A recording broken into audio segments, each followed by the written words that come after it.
I'm deciding which net I want to show you guys.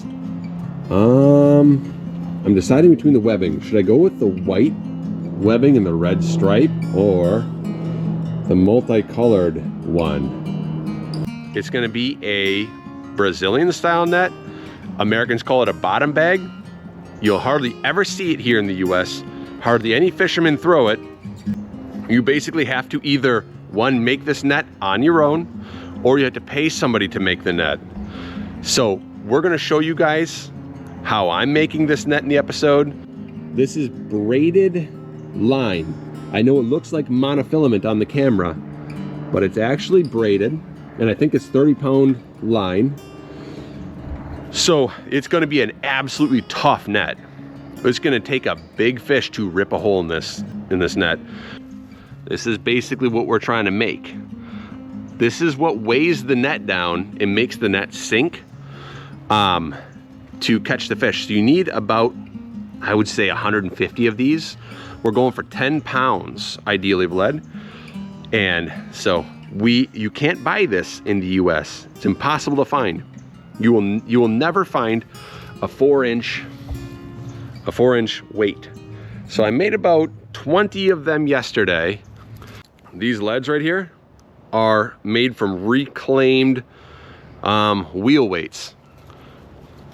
So what that means is that the lead weights, the material is way tougher than the pure lead that you see on everybody else's cast net's got just pure lead on it. That gets beat up, and so this is melted down wheel weights, which has a little bit of tin, a little bit of other hardening additives in it, so it's going to be a tougher lead as well. So hopefully this net's going to be, even though it's completely homemade, I'm hoping for a great net. So guys, stay tuned. It's going to be a fun episode. I got a whole 5-gallon bucket of wheel weights. And these are solid lead, and then you have a little metal clip. So when you melt these down, it turns into the perfect pouring lead.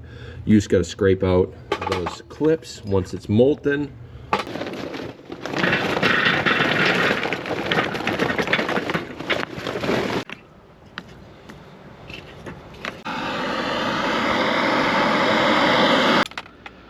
All right, guys, we have lead melting in here around a charcoal fire.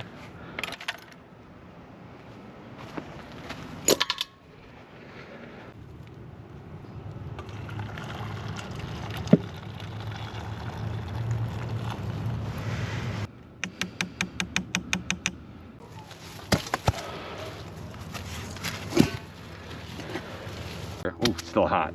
The lead's hot. All right, now it's time for the next step, which is pouring the lead into the mold. So you guys are probably wondering how I'm planning on making this lead without a lead mold. And the answer is a piece of wire here and a piece of bamboo. Guys, with a little processing, you can scrape out a groove here and you have a cap right there. Everybody knows bamboo isn't 100% solid. So whatever you pour in there is going to stop right here, okay? So we have that. Let me just chop that off. So this isn't a perfectly sized one, but I'll give you an idea of how this works. Let's turn the camera a little bit. All right. In my gun cleaning equipment, I have a wire rod. Now this was originally to clean rifles, but you see right here, we have a mold. There's a hole there, okay? And then we're gonna slide this right inside that groove. And look what we have. We have a homemade 1-chamber lead mold. Now I'll show you how this thing works. Let's ladle in some freshly melted lead in here, and then I'll show you guys how it comes out. All right, let's turn the lead heat up a little bit. Spare lead if we need it. A whole probably 8-pound brick right here. If I need to, I'll just take a hammer and bash that up and throw it all in there. There's a lot of water still in green bamboo. And the goal is to try to heat these things up and evaporate some of that away. So when I dump the lead in, it doesn't explode like it did last time, which was just crazy. Ouch, man, it gets hot. All right. Okay. So we've roasted these two. I'll put the roasted ones over here.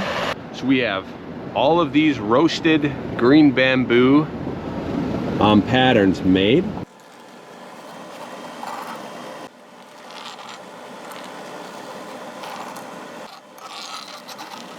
I have a rock here.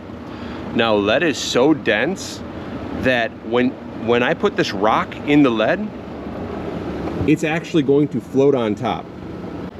Just rolling it around in lead, it's not getting wet, no lead sticking to it at all. Check that out. You can't push it into the lead. You just can't push it in.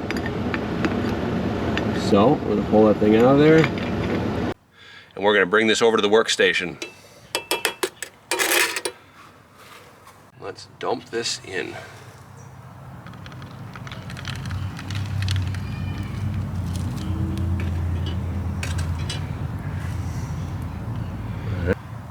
All right, so that just got poured. And let's remove it now from the mold.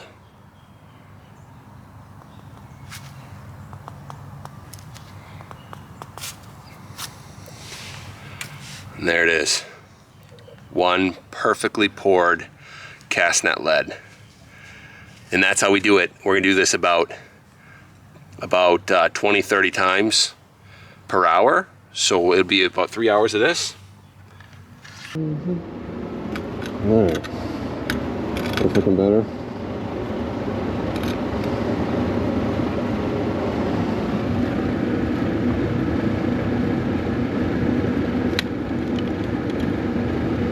Yeah.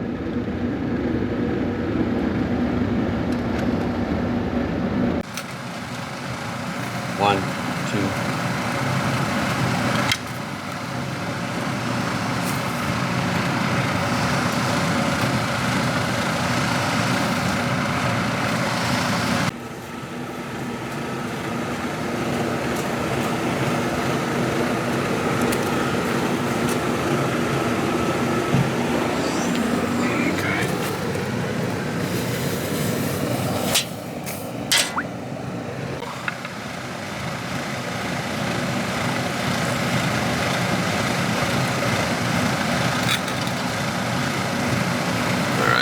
There.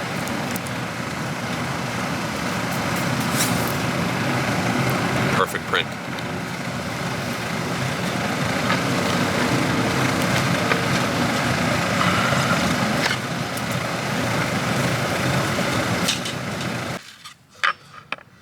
That in the frame, centered. Okay.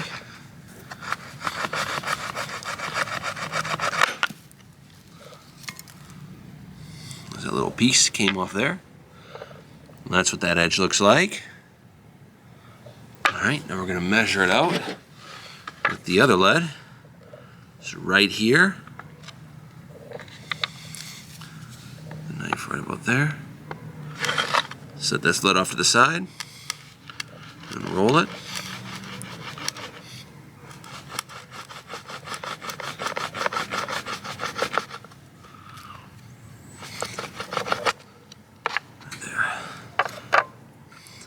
Just got cut off there. Cool. All right, now we need to take the file here. Clear out that. Flip it around. Clear that out. All right. And then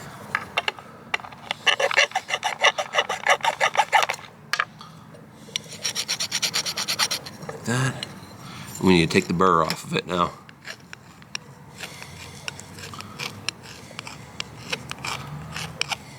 Then we have a finished lead that matches exactly with this lead. There we go. All right, we got a handful of freshly cut leads right here. Now we're gonna give these a wash, clean them up, make sure there's no dust on these things, and then these are ready to hang on the net.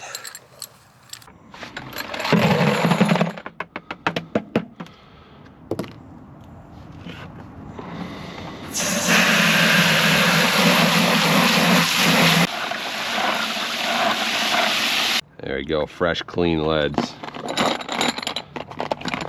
This is a full container of freshly poured, trimmed up, and cut leads. We're gonna tie this on. It feels like about the right amount of weight for a 12 foot.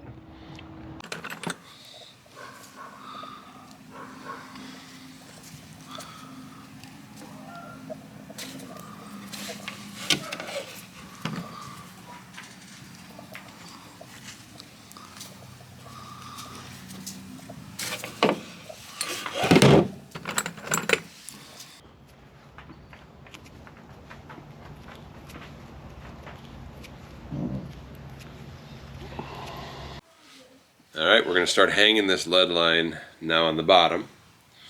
Let's grab it right here. So we have all of our leads hung on this line here.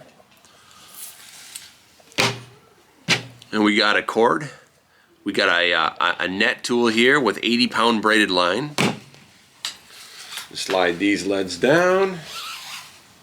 That cord a little bit more. There we go. Got those ones all up. Got a couple of them here. All right. Now, the first knot is going to go right here. Up and through. That locks it. Under. And one, two, like that. We'll go up and over like that. Tighten her down real tight. There we go. We'll grab a mesh. We're just going to start any old mesh here. Up and over. Alright. And we are going to go, actually we're going to grab two meshes. 1, 2, slide this weight up. Right there. Cross it over. Pass it through. Okay, we're going to lock that off. Lock that off right there. Okay, underneath here. 1, 2. We're going to pull that tight. There we go. So we got a couple meshes tied on the bottom. Right there. Bang. Right here. 1, 2. Now guys, when I open the net up, what I'm looking for is, how is my webbing looking? So are the meshes squared like they are, or are they stretched too much? Like this is not good. That's perfect. See how I have them perfectly square? That's what you want, because if they're too stretched, that's when you get your net, when you throw it, it's going to snap back. And you're trying to avoid the whole snapping back on the lead line. So we're so far, these leads spaced out. They're looking good. Everything's looking nice. And so we're just going to keep on tying. Work our way around the entire net.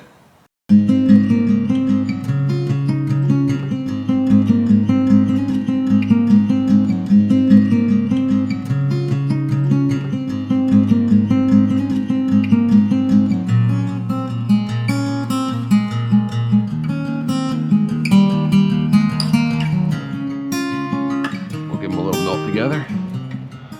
Just a little boop in the heat. Push them together. That's all it needs. It's the tiniest little bit. Just go through there. Yes. Okay, we got it. Line that knot up with that one. So once these knots are lined up, we're gonna grab, I like to use this giant vise ply. Come on, baby. All right. So now that line is officially connected. You can see that thing is crimped down. So that's not going anywhere. And we can continue on. Oh, thank you, darling. Wow, what a sweetheart. Oh my God. That's how you act for the camera. Uh-huh. There we go. That was the last stitch on the webbing. That's cool. I did the entire 12-foot net with only one bundle of this. All right, it's the next morning. We ran out of light last night, but here's where I left it off. So I'm pinning up this bottom bag here. Okay, I'm gonna pull this bottom bag up, and what I'm doing is I'm pinning this 15 diamonds up. And I'll kind of show you how I got it set. So that way all of my weights are hanging vertically. And that's what keeps your weights from tangling in your net. And it also creates this bottom bag that the fish get trapped in. See that? The fish are gonna end up down in here. We got our catch lines right here, going up, getting tied into the webbing, and then going down and tied directly between on the cord between these weights. So it's the same knot that I used to tie the webbing on. We're gonna find the spot exactly in the middle. So right there, then I'm gonna go between the webbing, and I'm gonna throw this over, and we're gonna go under here and through, and that kind of locks it like that. And then we're gonna go under again, twist, 1, 2, pull through, give that thing a good pull, hard pull. And now on my net, in order to keep the pattern I've been doing, I went 15 meshes up. So I'm gonna put this over my arm like that. My knot's here. So I'm gonna count 15 diamonds. 1, 2, 3, 4, 5, 6, 7, 8, 9, 10, 11, 12, 13, 14, 15. Now right here at this diamond, I'm actually, a lot of guys will pin it here or pin it there, but what I like to do is go around both of those, and you can see that when I come down with it, it locks that thing together kind of like that. And what that does is it adds a shock absorption to the net, because this net can always, let's see, get my hand back to it. It adds a shock absorption. So when the net, it can flex a little bit like this. You see that? So when you're throwing it, and you want a little bit of this kind of play in the net, so if you throw it really hard, it snaps. It's not going to snap your net back close. All it's going to do is open that webbing a little bit. Now I have a line on my hand right about there, so I bring this up to right about there, and that's what I've been doing. That's the pattern, probably 5 inches or so, 6 inches, and then I come around here, go back up through there, and just do a quick little tie off, pull both lines down, give it a cinch, then I go underneath here, and I'll show you guys how to lock this off so it doesn't slip. Okay, we're gonna go around both of the lines once, twice, pull it down, give it a good tighten, and then I'm gonna split the lines into 2, like that. I'm gonna go on the left side 2 times, 1, 2, lock it. The right side, 1, 2, lock that, and then both of them again. Go around once, twice, and lock them both off. Pull both those tag lines, and then give that a slice. If you watch any videos of the Asians throwing their nets from China or any other country, one thing you'll notice about the nets that they throw, because they build, China and Indonesia and Vietnam, they build most of the American cast nets brands that you'll see on the shelves, but they don't throw them in their countries. If you look at what they choose to throw, it's a net like this. It's a braided net with a bag at the bottom. So I was laughing because they are more than happy to make Americans these cast nets that they themselves don't even want to throw. And they'll sell them to us weighing 1.5 pounds, 2 pounds per foot. They choose to throw a braided net or a nylon net because they know something that a lot of the American fishermen haven't learned yet, which is the American nets are too heavy and they aren't good for catching big fish. All right, guys, these are the last stitches on this part of the bag net. That's the last of my threads to hold the net in place, these tuck lines. And the bag is officially on. So we flip this thing inside out. And so now, guys, this is what we're looking at right here. We got ourselves an almost complete bag net. Now these 4-inch leads, they don't tangle, so it's so cool. You can't get this thing to tangle on itself on the bottom. Now, the other thing is you can tell, hear that noise? You can tell that that is not soft, pure lead. That's got a lot of tin in there and it's got a lot of antimony. So these things are just absolutely, I would say probably 2 or 3 times as strong as normal lead. I can't bend that. I'm trying with all my force, I can't bend it. With that 550 paracord, it's gonna sink rapidly. Even though it's only got 8 pounds of lead on it, once it sinks, there ain't no fish that's gonna rip through this 30-pound braid at the bottom. And it's gonna hold up to anything.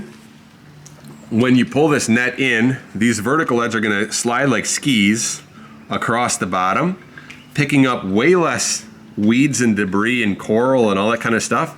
They literally will just scoot across the bottom. So it'll be a lot easier to keep this net clean. And it has the ability to catch some seriously huge fish. So we got to tie now the hand line to the top here. I'm going to put a nice swivel on there, maybe a floating hand line. I'm not going to put anything with a massive diameter because I don't want it to fill up my hand. My hand's going to be full enough with this 12-foot net. So I'm probably going to put a very thin cotton line on there and a nice swivel, and this net will get in there, get the job done, and get out without causing any trouble or any fuss. So let's attach this hand line. See, find those top loops. Have a barrel swivel right there. You guys don't need a huge barrel swivel. The smaller ones actually fly a lot better than the big ones. So I'm going to take that, my net tool, and put the 2 loops on the end of this barrel swivel over the point of the net tool. Something like that. So they're on there. Now, we'll start weaving this net tool through these loops.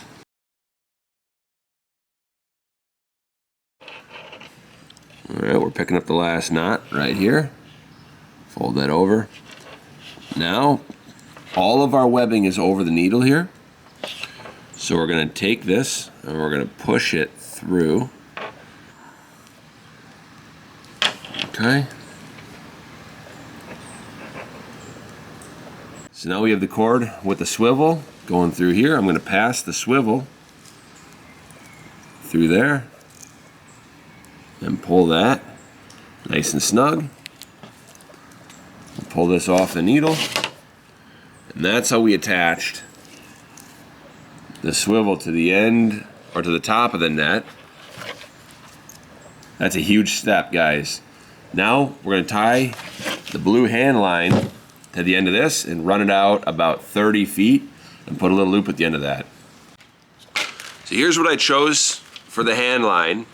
Ozark Trail, you guys probably know that as the Walmart brand, but we still got 100 pounds of tensile strength and it's a hollow braid line, so it should float.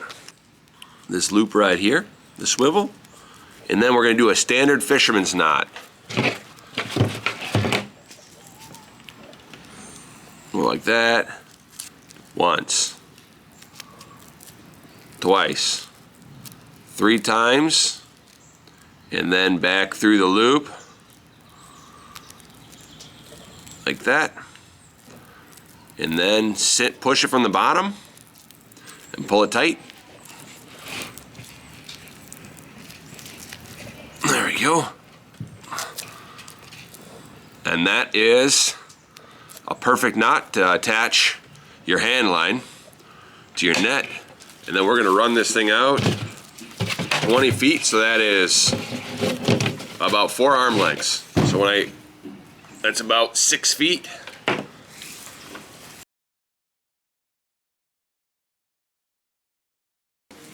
Then I'm going to leave a little extra to tie the loop on. Give the old slice. And then all we're gonna do is kind of size this. Right about there. It's pretty good, so I'll measure that out. Right about that big. A little bit farther, and put the loop in it.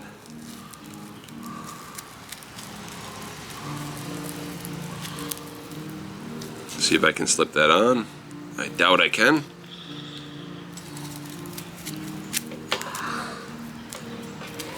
That's actually perfect. All right, I'm gonna stretch that a little bit more. So as I tighten it, I'm just gonna pull it. There we go. All right, so you have the hand line on. Now ideally you'd want this a little looser. If you guys watched my last video or one of my shorts where I threw it accidentally on top of a sea creature, a manatee, you want this loop loose so that you can instantly rip it off your hand if you throw it on a dolphin. If you read any of the comments on that video, you guys will see that there are guys that throw nets over dolphins, manatees, stingrays, everything. Hand line is on. We have a 30-foot hand line attached to a small little barrel swivel attached to some polycord. That thing is tied onto the webbing right here, and the webbing is 12-foot long braided, beautiful white and red, attached to 550 paracord and homemade lead weights at the bottom. So guys, this is a real homemade cast net. You can't buy this anywhere online. It's impossible to find a net like this. You want to see this net doing work, and you want to see what this net will do, subscribe to the channel, and we will rip this thing out there.